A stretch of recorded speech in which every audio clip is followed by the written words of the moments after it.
अब बताओ, तुमको वो शादी का झांसा दिया था, वो खदेड़ दिया, ठीक है। अब घर वाले खदेड़ दें तो क्या करोगी तुम, कहाँ जाओगी? आत्महत्या कर लेंगे जाकर। तो अब क्या बचा है? ऐसे लोगों के साथ तो ये हो ही जाना चाहिए। तुम्हारे माता पिता भी, घर वाले भी सोच रहे होंगे कि तू मर गई, तू कहीं तो ठीक रहा, ये दिन नहीं देखे पड़त है कि नहीं। हाँ। तो बताओ, ये सब सोचना चाहिए ना। शादी का झांसा देकर सालों से करता रहा यौन शोषण, और फिर उसके बाद वही हुआ प्यार, मोहब्बत और धोखा। जी हाँ, इस समय हम मौजूद है महाराजगंज जनपद के ठूठीवारी क्षेत्र के एक ग्राम सभा में, जहां पे महाराजगंज जनपद के एक बरगदवा थाने का रहने वाला लड़का एक लड़की को शादी करने का झांसा दिया और फिर उसके साथ सालों यौन संबंध बनाए। और जहां इस लड़की का शादी भी लगा था, वहां शादी लगने वाले जिस दूल्हे से इसकी शादी होने वाली थी, वहां भी उसने फ़ोन करके इसकी शादी कटवा दिया और कई लाखों का इनका बर्बाद कराया। और उसके बाद इसको अपने घर भी लेके गया, 1-2 दिन तक रखे। उसके बाद इसके साथ मार पीट करके और खदेड़ दिया गया। कहा जाए तो सीधी सीधी प्यार, मोहब्बत और धोखा। ऐसे में हम पीड़ित लड़की है जो थाने से लेकर एसपी कार्यालय का चक्कर लगा रही है और क्या ये न्याय की मांग कर रही है। हम डायरेक्ट इससे बात करते हैं, कब कैसे क्या ये प्रेम कहानी शुरू हुई और कैसे इतना दर्दनाक इसका अंत हुआ। थाना ठूठीवारी। क्या है पूरा मामला? सर वो लड़का बोल रहा था शादी करेंगे शादी करेंगे, शादी का झांसा देकर मतलब बहुत गलत किया हमारे साथ। उसके बाद लड़के का क्या नाम है? दीपेंद्र यादव। कहाँ का रहने वाला है? दुमोहाने गांव का। दुमाने का। कैसे मुलाकात हुआ तुम लोग का? वो आ रहा था इधर ही, बोल रहा था कि बात करो मुझसे। अच्छा। नंबर भी दिया था तो हम मना किए, तो बोल रहा था कि हम शादी करेंगे और तुम्हारे साथ कुछ भी गलत नहीं करेंगे। अच्छा अच्छा। कितने दिनों से ये तुम लोग का संबंध था? साल भर हो गया। आज 1 साल हो गया। जी। अच्छा। और क्या जात बिरादर का है तुम्हारे या इंटर कास्ट है? वो यादव है, हम लोग अच्छा। चौहान है। अच्छा। तो बोल रहा था कि कास्ट से क्या होगा, शादी करेंगे, और लड़की का कोई कास्ट नहीं होता है। अच्छा, तो यानी वो भी तुमसे यानी प्यार करने का झांसा दिया था और शादी करने का भी कहा था? क्या जी कहा था शादी वादी के बारे में? बोल रहा था अगर परिवार वाले नहीं मानेंगे तो लेकर भाग जाएंगे तुमको। अच्छा, तो लेकर भागा तो था? क्या हुआ आखिर, गई थी तो क्या हुआ? अपने घर पे रखा, एक दिन रखा और सुबह होते ही घर से निकाल दिया, बैग निकाल कर फेंक दिया और उसके परिवार वाले मारपीट कर भगा दिए सब। अच्छा, बोल वो आया था तुमको लेकर जाने के लिए या तुम गई थी? वो बुलाया था नदी पर, आओ अपना बैग लेकर आओ। अच्छा, तुमको यानी बुलाया था यहाँ नदी पे? हाँ तो चलो नदी पे गई मेरे थी, घर। तुमको लेके गया घर? जी। बोल रहा था चलो शादी करेंगे तुमसे। अच्छा, यानी उसके साथ उसके घर पे रही थी 1 दिन? जी सर। और सुबह खदेड़ दिए लोग? जी सर। अच्छा। ये तुम लोग का संबंध मतलब 1 सालों से है? तो तुमको नहीं पता था कि वो इंटर कास्ट है, ऐसे शादी हमारे परिवार के लोग नहीं स्वीकार करेंगे, और आज तुम्हारे साथ ये हुआ तो क्या कैसे सोचती हो? ये बताओ, ये सारा चीज़ होने के बाद फिर अब क्या मतलब मांग कर रही हो? क्या थाने पुलिस पे जब गई थी तो क्या अब तक सुनवाई हुआ? कुछ भी नहीं किए तब अभी तक। क्या चाह रही हो, क्या मांग कर रही हो?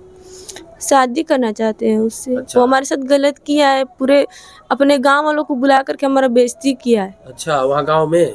जी सर। सार्वजनिक तौर पे तुमको पूरे गांव के सामने भी बुलाया था वहाँ सभी लोगों को? वहाँ पर जब हमको निकाल रहे थे सब घर से, तो वहाँ पर सब लोग उसके गांव वाले भी थे वहाँ पर। अच्छा, वहाँ पे क्या हुआ तुम्हारे साथ? कौन कौन थे? सभी लोग, घर परिवार के सभी लोग तुम्हारे साथ मारपीट किए हैं कि क्या हुआ था आखिर? उस दिन क्या हुआ था पूरा बात बताओ। उस दिन मतलब जब हम गए थे सब कुछ, कोई कुछ नहीं बोल रहा था, सब बोल रहे बैठो। उसके बाद हम मतलब अंदर कमरे में थे, बाहर भी नहीं निकलने दिए थे सब। अच्छा।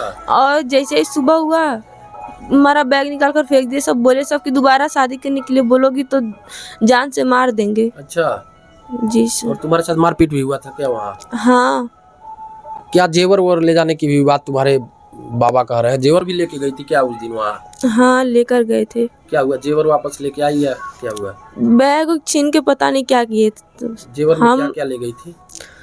सर मतलब गले में का था, पायल था और नाक में का था, कान में का था और पैसा भी लिए थे, तो हम मतलब गिने नहीं थे, उसी में रख लिए थे लेकर के और चले गए थे। अच्छा, तुमको अब अपने आप पे शर्म आ रहा है कि नहीं आ रहा है? क्या महसूस कर रही हो, क्या होना चाहिए? आ रहा है। अब ये बताओ, अगर शासन प्रशासन न्याय नहीं देगी तो तुम क्या करोगे? क्या विकल्प है तुम्हारे पास, क्या रास्ता बचा है?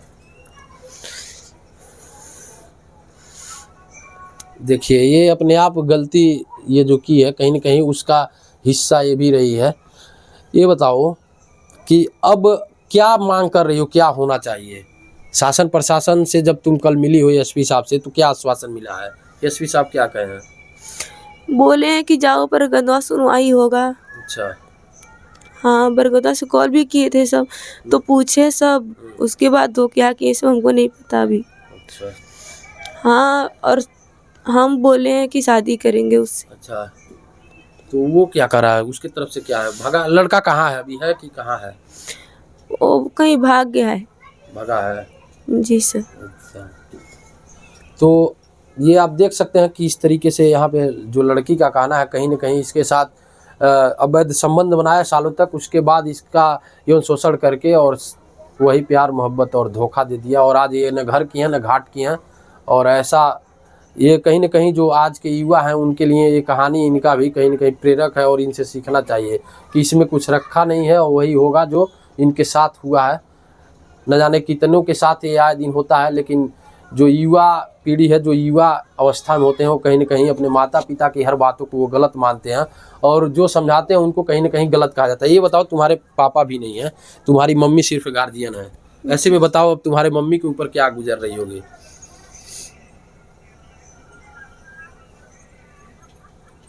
देख सकते हैं आप, रोने के अलावा इसके पास अब कुछ बचा नहीं है। थोड़ा आप, मैं चाहूँगा कि इसको फोकस करके आप दिखाइए जरा। आखिर अब बताओ, तुम्हारे गार्जियन भी नहीं है, ऐसे में कहाँ जाएंगे, कैसे क्या करेंगे? ये कहा जाए तो तुम्हारे घर के ऊपर वज्रपात सा प्रहार हुआ है। अब बताओ, तुमको वो शादी का झांसा दिया था, वो खदेड़ दिया, ठीक है। अब घर वाले खदेड़ दें तो क्या करोगी तुम, कहाँ जाओगी? आत्महत्या कर लेंगे जाकर। तो अब क्या बचा है? ऐसे लोगों के साथ तो ये हो ही जाना चाहिए। तुम्हारे माता पिता भी, घर वाले भी सोच रहे होंगे कि तू मर गई, तू कहीं तो ठीक रहा, ये दिन नहीं देखे पड़त है कि नहीं? हाँ। तो बताओ, ये सब सोचना चाहिए ना।